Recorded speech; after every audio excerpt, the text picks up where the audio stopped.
ناظرین آداب 15 دسمبر 2023 مطابق یکم جمادی الثانی کے اودھ نامہ وائس ایڈیشن میں آپ کا خیر مقدم ہے۔ آپ سماعت فرمانے جا رہے ہیں اودھ نامہ میں شائع اہم خبروں کے خاصے سے۔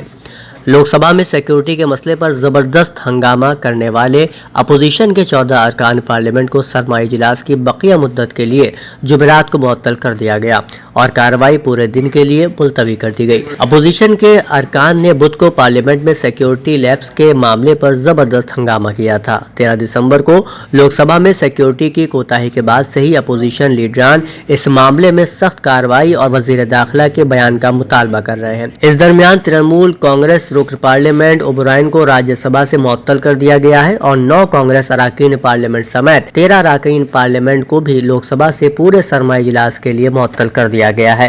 ٹی ایم سی کے رکن پارلیمنٹ سمیت تمام معطل ارکان پارلیمنٹ نے اپنی معطلی کو لے کر پارلیمنٹ احاطے میں احتجاج کیا۔ پارلیمنٹ کی سیکیورٹی میں بڑی کوتاہی کے لیے مرکزی وزیر داخلہ امت شاہ کے فوری استعفے کا بھی مطالبہ کیا ہے۔ وہیں پارلیمنٹ کی سیکیورٹی میں سین لگا کر لوک سبھا کے اندر اور باہر احاطے میں ہنگامہ کرنے والے گرفتار 4 ملزمین کو دہلی پولیس نے آج پٹیالہ ہاؤس کورٹ میں پیش کیا۔ عدالت نے ان سبھی ملزمین کو 7 دنوں کے لیے پولیس حراست میں بھیج دیا ہے۔ گیان واپی مسجد کے بعد اب متھرا شاہی عیدگاہ کا بھی ASI سروے کرایا جائے گا۔ اس سلسلے میں الہ آباد ہائی کورٹ نے راستہ ہموار کر دیا ہے۔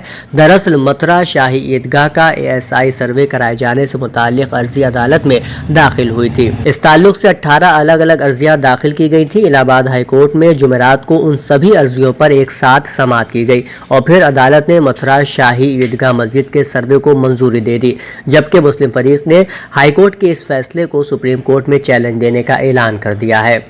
اتر پردیش کے غازی پور سے لوک سبھا کے رکن پارلیمنٹ افضال انصاری، جنہیں گینگسٹر کیس میں 4 سال قید کی سزا سنائی گئی تھی، انہیں سپریم کورٹ سے راحت مل گئی ہے۔ عدالت نے جمعرات یعنی 14 دسمبر کو ان کی سزا پر روک لگا دی ہے۔ سپریم کورٹ کے اس فیصلے کے بعد اب ان کی لوک سبھا کی رکنیت بحال ہو جائے گی، تاہم انہیں ایوان میں ووٹ ڈالنے کا حق حاصل نہیں ہوگا۔ ایک اور خبر کے مطابق تلنگانہ کی راجدھانی حیدرآباد میں جمعرات کو مشہور کراچی بیکری کے کچن میں رکھا ایک گیس سلنڈر اچانک پھٹ گیا۔ اس شدید دھماکے میں کراچی بیکری کے 15 ملازمین زخمی ہو گئے ہیں، جن میں سے 6 کی حالت سنگین بتائی جا رہی ہے۔ سبھی زخمی ملازمین کو فوری طور پر اسپتال میں داخل کرایا گیا ہے۔ زخمیوں میں بیشتر ملازمین کا تعلق اتر پردیش سے ہے۔ وزیر اعلیٰ یوگی آدتیہ ناتھ نے آج اعظم گڑھ ضلع کے گاؤں اکبیل پور میں مودی گارنٹی وین کا فیتہ کاٹ کر وکاس بھارت سنکلپ یاترا کا افتتاح کیا۔ وزیر اعلیٰ نے مختلف اسکیموں سے استفادہ کرنے والوں کو علامتی سرٹیفکیٹ، گھر کی علامتی چابیاں اور گولڈن کارڈ پیش کیے۔ مرکزی اور ریاستی حکومت کی مختلف اسکیموں سے استفادہ کرنے والوں نے وزیر اعلیٰ کے ساتھ اپنے تجربات کا تبادلہ کیا۔ وہاں موجود لوگوں کو چیف منسٹر کے سامنے خود کفیل ہندوستان کی تعمیر کا حلف دلایا گیا اور وکاس بھارت سنکلپ یاترا سے متعلق صدر اور وزیر اعظم کی ویڈیوز پیغامات دکھائے گئے۔ ریاست کے شہری ترقی اور توانائی کے وزیر AK شرما نے کہا کہ ہمارا ملک وزیر اعظم نریندر مودی کی قیادت میں سال 2047 تک ایک ترقی یافتہ ہندوستان بن جائے گا۔ مودی جی نے ملک کو ایک ترقی یافتہ قوم بنانے کا آغاز کیا ہے اور اس کے لیے معاشرے کے غریبوں، محروموں، انتہائی پسماندہ اور پسماندہ لوگوں کو سہولیات فراہم کرنے کا آغاز کیا ہے۔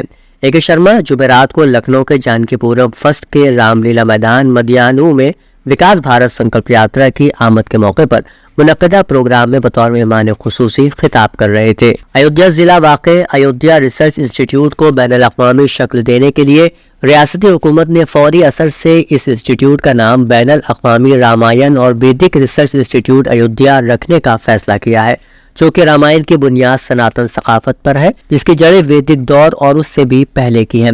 اس کو مد نظر رکھتے ہوئے ویدک سائنس اور ادب پر تفصیلی تحقیق کرنے کی ضرورت ہے۔